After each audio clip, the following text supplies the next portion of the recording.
చాలామంది మేడం మీరు నాకు అమ్మాయో అబ్బాయో చెప్పగలుగుతారా అని నన్ను అడుగుతున్నారు స్కాన్స్ చూసి. కానీ ఈరోజు మనం కంప్లీట్గా అసలు ఇలా చెప్పొచ్చో లేదో తెలుస్తుందా లేదా అనే టాపిక్ మీద ఈరోజు మనం డిస్కస్ చేసుకుందాం.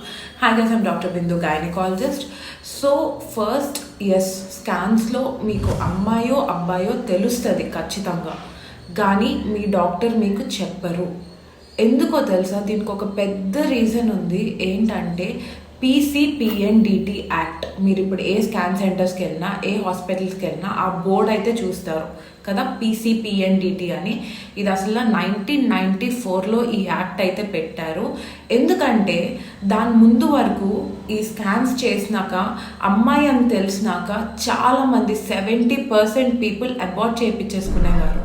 సో అప్పుడులో male is to female ratio, male 1000 members ఉంటే ఫీమేల్ 900 మెంబర్సే ఉండేవారు. సో ఇదంతా చూసినాక మన ఇండియాలో పీసీపీఎన్డిటీ యాక్ట్ అయితే పెట్టారు. సో ఈ యాక్ట్లో ఏంటంటే డాక్టర్ ఖచ్చితంగా వాళ్ళ పేషెంట్కి బేబీ మేలో ఫీమేలో చెప్పకూడదు.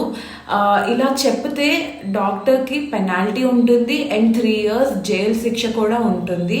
అండ్ అదే కాదు, అడిగినందుకు తెలుసుకున్నందుకు మీకు కూడా పెనాల్టీ ఉంటుంది.